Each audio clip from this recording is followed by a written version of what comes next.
Media देख रहा है, हमारा साथ दे रहा है।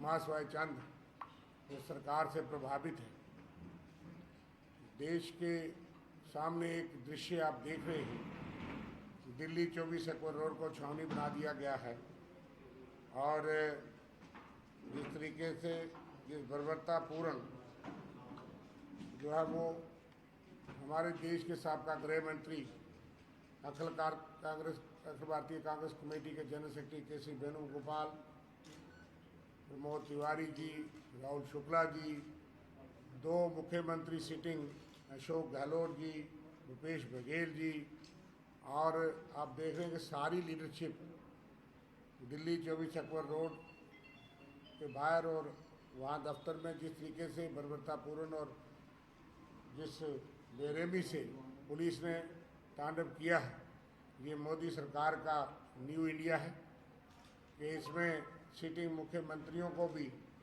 राज्यसभा और लोकसभा के सांसदों को भी धरना, पीस मार्च या सड़कों पर पैदल चलना वो तो दूर की बात है, लेकिन उनको जख्मी करना, कईयों के असली और फ्रैक्चर करना, देश की मुख्य राष्ट्रीय पार्टी जिसने 60 साल राज किया हो, आज़ादी की जंग लड़ी हो, और उस दफ्तर को आज सीज करके पुलिस वहाँ भी घुसी है।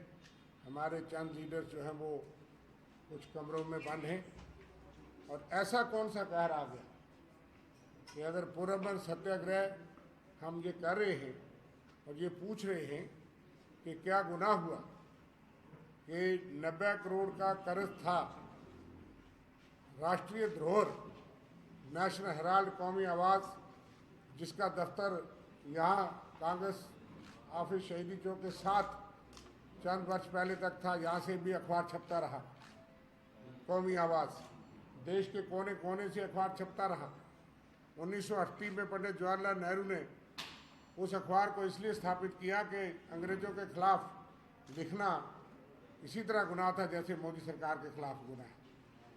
चंद लोग हिम्मत करते हैं, लेकिन उस अखबार के एडिटर कई बार अंदर हुए, उस अखबार पे कई बार अंग्रेज़ों ने ताला लगाया, लेकिन उसी अखबार ने देश के अंदर जितनी भी जातियां हिंदुस्तानियों पे होती थी, अंग्रेज़ों द्वारा जो अत्याचार होता था, वो अखबार लिखती थी और देश विदेश में पता लगता था कि भारतीयों पे अंग्रेज़ क्या कर रहे हैं। वो एक धरोहर है, हमारी पहचान है, आज़ादी की वो एक पहचान है। जहाँ कांग्रेस पार्टी ने जंग लड़ी, वहाँ नेशनल हेराल्ड कौमी आवाज़ ने भी जंग लड़ी, और उस अखबार को घाटे पे रहना ही था कि नेहरू जी प्रधानमंत्री थे तो एक बार सवाल उठा कि आप इस अखबार को बंद कर देते हैं क्योंकि ये घाटे में है, लेकिन नेहरू जी ने जवाब दिया कि मैं अपना घर आनंद भवन भेज दूंगा, लेकिन इस अखबार को बंद नहीं होने दूँ। उसके बाद किसी ने हिम्मत नहीं की ये बात पूछने की। 2008 तक वो अखबार छपती रही, लेकिन इस बीच उस अखबार पे बहुत बड़ा कर्ज इकट्ठा हुआ। उसमें सबसे ज़्यादा जो वेजिज थे, पेंडिंग वेजिज थे, वो पत्रकारों के थे, अखबार के मुलाजमों के थे। 67 करोड़ रुपए के करीब अखबार के मुलाजम, पत्रकार, उनका वेजिज थे पेंडिंग, और बाकी बिजली के किराए, दफ्तरों के किराए और बाकी वेजिज थे पानी बिजली के।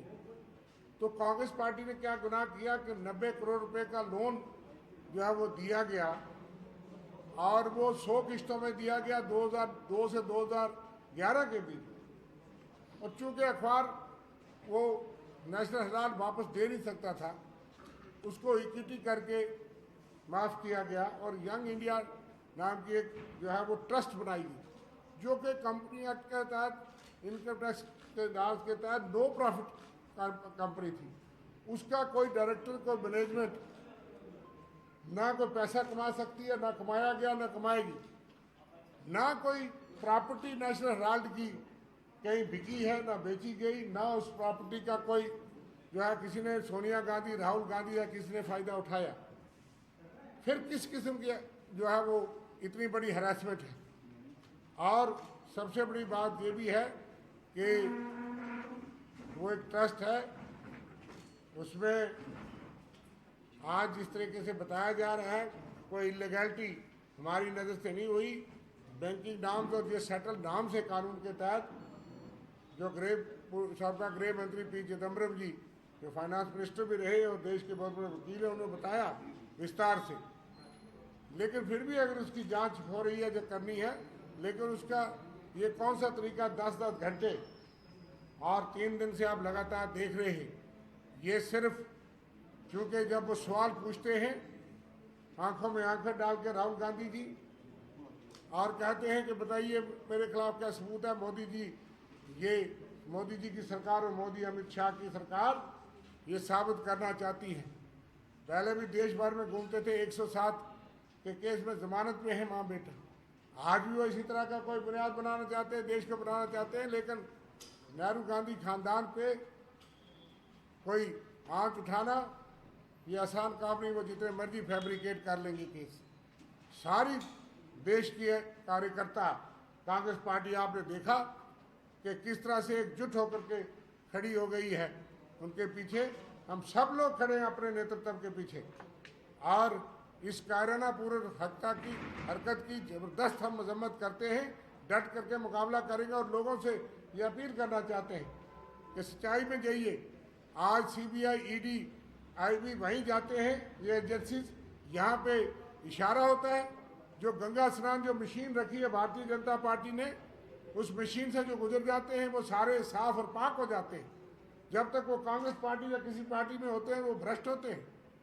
तमाम वो लोग जो इस दौर में जो है वो साथ छोड़ के गए, किसी डर से, किसी लालच से, किसी लोभ से या किसी तरीके से, वो सारे गंगा स्नान साफ हो गए। लेकिन आप एक के बाद एक हमला करते हैं और इतने किसी हार्डन क्रिमिनल को भी इसी तरीके से डील नहीं किया जाता कि 10-10, 11-11 घंटे आप इंटरोगेशन कर रहे हैं। सोनिया जी अस्पताल में हैं और इस तरीके से आप देश को और विदेश को क्या बताना चाहते हैं। लोग जानते हैं सच्चाई कि ये डिक्टेटोरियल एटीट्यूड है, अथॉरिटेरियन एटीट्यूड है मोदी सरकार का, और डेमोक्रेसी का कत्ल है। किसी निष्पक्ष जांच से हम नहीं डरते। हम रूल ऑफ लॉ में विश्वास करने वाली पार्टी हैं, लेकिन इस तरीके से हमारे केंद्रीय नेतृत्व के खिलाफ जो साजिश है उसका डट के मुकाबला करेंगे। तमाम लीडरशिप जो है यहाँ है और कल भी हमारा प्रदर्शन जोरदार होगा। आपने देखा ये जमहूरी संस्थाओं को बचाने के लिए पिछले 8 साल से हम लगातार कर रहे हैं। ये सिर्फ राहुल गांधी या गांधी जी के लिए नहीं है कि देश की संस्थाएं, संवैधानिक संस्थाएं इस तरह से काम करेंगी, कानूनी इन्वेस्टिगेशन एजेंसी इस तरह से काम करेंगी। आपको याद होगा वीरभद्र सिंह जी की बेटी की शादी थी, उसी दिन बारात आई थी और उसी दिन सीबीआई उनके घर में रेड कर रही थी। उन्होंने बयान दिया कि मैंने घर के दरवाजे अलमारियां खोल दी उनके लिए, लेकिन वीरभद्र जी स्वर्गवास भी हो गए। क्या उसके बाद कोई कार्रवाई हुई, कोई अंदर हुआ, कुछ हुआ? इतनी इमरजेंसी, इस तरह का तांडव जो है वो एजेंसीज कर रही हैं। तो क्या इसीलिए ये संस्थाएं बनाई गई थी? देश के 10,000 करोड़ों के 10-10 हज़ार करोड़ों के जो चूना लगा करके बैंकों से विदेशों में बैठे इनके दोस्त, चाहे विजय माल्या हो, चौकसी हो, नीरव मोदी हो, उनके खिलाफ क्या कार्रवाई कर ली मोदी सरकार ने, जिन्होंने देश का वाइट धन, सफेद धन लूट करके विदेशों में जा करके बैठे। और देश के इतने बड़े नेतृत्व के खिलाफ क्या वो भागने वाले हैं?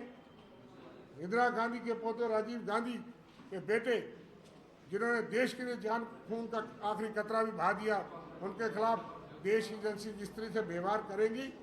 और उस मामले में जिसमें हमने पत्रकारों का लोन दिया, लाइबिलिटीज दी, उनके तनख्वाहें दी, डॉक्टरों के किराए दिए, और अगर हमारी माउथ पीस जो हमारी पार्टी का वो पत्र था, न्यूज़पेपर था, देश की सेवा कर रहा था, उसके पत्रकारों का जो उनका अगर कहीं लाइबिलिटी थी तो क्या बड़ा घोटाला हो गया।